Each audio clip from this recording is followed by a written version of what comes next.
Visit us, CarPros Kia, Moreno Valley. Jerome's 4th of July event is going on now. Purchase any mattress and adjustable base combination and receive both these offers. We pay the sales tax and 36 months no interest with no money down and no minimum purchase. Comedian Joe Coy joins us live in studio with his new Netflix special. Plus, win our New Kids on the Block giveaway. Tickets to see them live, plus a stay at Yamava with resort credit. Monday on the KTLA 5 Morning News.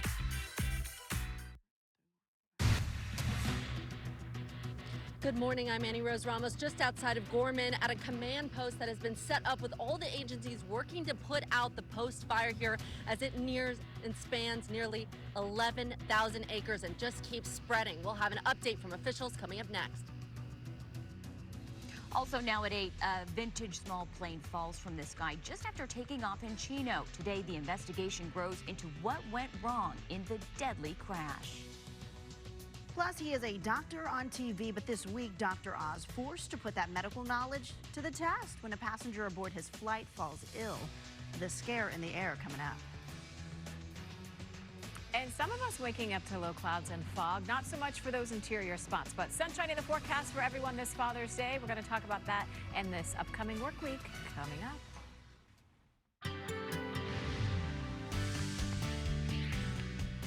Good morning, everyone. It is 8 o'clock. Welcome to the KTLA Morning News on a Sunday on a Father's Day. I'm Megan Tellis. And I'm Lauren Lister. Thank you so much for joining us. Happy Father's Day to all the dads out there. And Casey Montoya, you have a gorgeous forecast, including a blue sky behind you. Yeah, so we're starting to see some nice clearing here. This is looking out toward the coast, so still the marine layer out there, but blue sky starting to break through again. Woke up to clear skies, marine layer pushed in, not going to last very long for most of us. That's not the case for everyone today. We're dealing with some pretty gusty winds in some interior spots, which we'll get to in just a second. So mid-60s for Santa Monica, Santa Ana, upper 60s in Chino right now, and 74 degrees in Lancaster. And speaking of those winds, double digits for some of these spots, including where a fire is burning this morning. High wind warning in effect. This includes the I-5 corridor, wind advisory in effect for Santa Clarita. And speaking of Santa Clarita, because of the direction of the wind blowing at fire toward you, air quality will be poor today. So this alert in effect until 10 o'clock tonight. Temperatures today above average for most of us away from the coast, but a little bit cooler than yesterday. 70 for Oxnard, 93 for Palmdale today, 88 in Chino, and 76 in Big Bear. And now to Annie Rose Ramos, who's live for us in Castaic, where you are monitoring not only that fire, but the wind and the air quality out there. Hi, Annie Rose. Hey, Casey, that's exactly right. We're about 25 minutes from that post fire where you can see here. This has all been set up with the command post, multiple agencies here working on how best to put this fire out. I want to bring in Craig Little. You are from the LA County Fire Department. Give us a little bit of an idea about where things stand as of this morning. Currently, we are at about 10,500 acres burned with 0% containment. 0% containment. I know your crews, hardworking crews, some of them standing right around us, worked all through the night. Talk a little bit about what they're up against. Correct. We have a number of agencies that have worked through the night on this fire, from Los Angeles County to Ventura County to Kern County to Angeles National Forest, and now CAL FIRE just arrived this morning.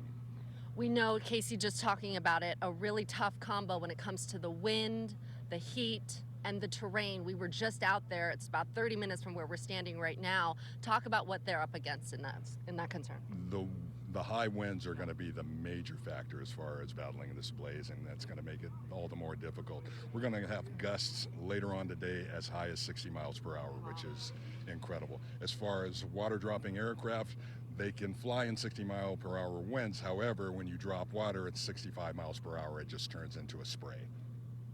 You know, that's really difficult, and also what we're hearing from folks in the community who say they just can't believe how fast these flames are moving. Some of them trapped yesterday near a McDonald's. Talk a little bit about what folks need to be aware of and remember in that community who might be living there. Well, just number one, pay attention to the weather conditions and as well as the local media as far as when to evacuate, have all of your personal belongings ready to go.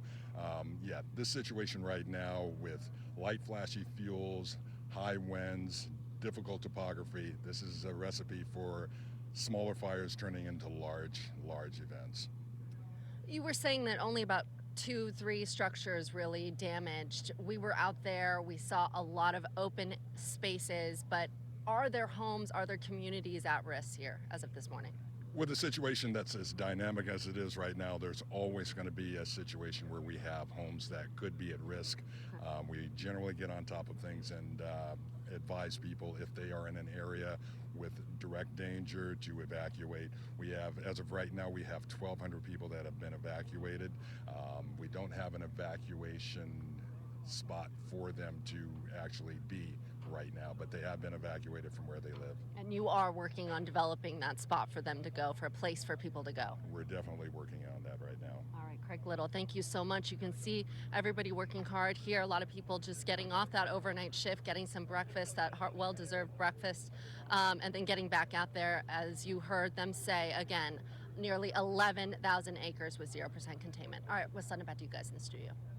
1,200 people already evacuated. We'll come back to you for more in just a little bit. Thank you, Annie Rose. Into more breaking news in Hesperia. The Hesperia wildfire burning there now surging to over 1,100 acres. It's raging near Highway 173 and Arrowhead Lake Road right now. The fire is 7% contained, and this morning residents of Lake Arrowhead Equestrian Estates under an evacuation warning. So far, no injuries have been reported and no structures have been damaged. The cause of fire under investigation. Police now confirming a 2-year-old girl was killed after being hit by an RV at Dockweiler State Beach yesterday. Officers responded to the area of Vista Del Mar and Hyperion Way along the coast just before 6 p.m. They say someone, possibly the child's parent, hit the girl while backing their RV out of the driveway. This is still under investigation, and we will keep you updated. Our other top story, 2 people are dead after a fiery plane crash in Chino. Yeah, the vintage World War II era plane went down yesterday shortly after takeoff. KTLA's Aaron Myers live in Chino with the latest details on this ongoing investigation. Aaron, good morning. Good morning to you both. That's right. We are hearing 2 people were killed, and now investigators are trying to determine exactly what happened, what caused this crash.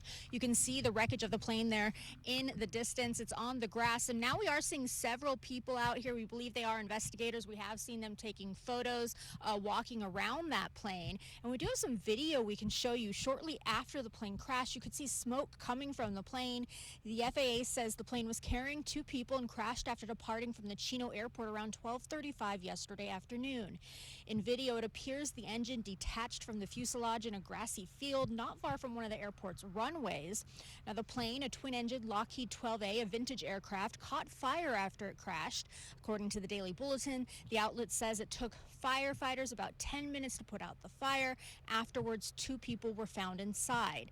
Now, at this time, the identities of those on board have not been released. We did reach out to investigators, and they tell us at this time that is the case. The identities have not been released. But according to the LA Times, as investigators will be looking at everything today they are out here documenting the site.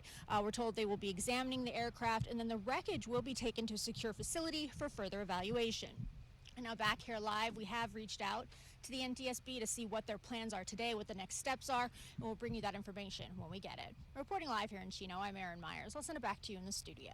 Aaron, thank you for that update. Now to this, Dr. Oz coming to the rescue during a flight from New York to Mexico on Friday. TMZ obtaining this video showing the celebrity doctor tending to a man who was going in and out of consciousness during the flight. Dr. Oz told TMZ after some oxygen and a little bit of OJ, the man recovered and was okay. Dr. Oz reportedly also gave the passenger his number just in case he had any more follow-up issues. And while in Cabo San Lucas, he says call him if he needs him. This is not the first time Dr. Oz has helped a traveler. Back in 2021, he used a defibrillator on a collapsed man at the Newark airport. Well, don't you just want Dr. Oz in your back pocket? Right? Always good to have a doctor on the plane. All right. Which on-screen dad do you find the sexiest? We're asking this question in honor of Father's Day. Of course, entertainment discovery platform likewise surveyed Americans about that very issue. That's a survey. We're not just posing the question for no reason. All right, here's what 6 million people had to say. Coming in at number 1, Charlie Swan, played by Billy Burke. He plays Bella's dad in the Twilight movies. Okay. That's followed up by Joel Miller in The Last of Us. Okay, this one we heard a lot about. Pedro Pascal. This was a big deal. Everyone was calling him a zaddy. Right after this premiered, it was like, oh, okay, he's on the scene. Nick Parker from The Parent Trap, played by Dennis Quaid, came in 3rd. And 4th on the list, Jack Pearson, played by Milo Ventimiglia in This Is Us. He was so hot in that. You loved Mostly him? because he has such a big heart. He was like the best dad ever. That so is he just, attractive. yeah, that's really sexy. Okay, rounding out the top 5, John Winchester, played by Jeffrey Dean Morgan in Supernatural. Wait, I thought it said the top 6. Casey was waiting for the Did one. it? 6 million people. Oh, okay, were surveyed. that was the Yeah. 6 million. I was Just like, the where top did the 6 5. come from? Okay, all right. Can't have too much sexy in one story. Right, Casey. right. You can only handle so much. I didn't know it was like from TV shows because I was like, where's Tom Brady on Yeah, that she was list? like, Where is waiting. David Beckham on that list? All right, outside we go. Again, that marine layer clearing out very quickly for most of us so far. Coastal spots, you'll be the last, but the blue sky is coming, as you can see right now. Yesterday, downtown, above average, as we were everywhere, even along the coast. 82 was the high downtown. 77 is considered normal for us this time of year. And right now, 62 downtown, 67 in Riverside, 87 already in Palm Springs, and 74 degrees in Lancaster. And most of us seeing temperatures a little bit cooler than we were this time yesterday. Again, the highs this afternoon, you'll notice they will be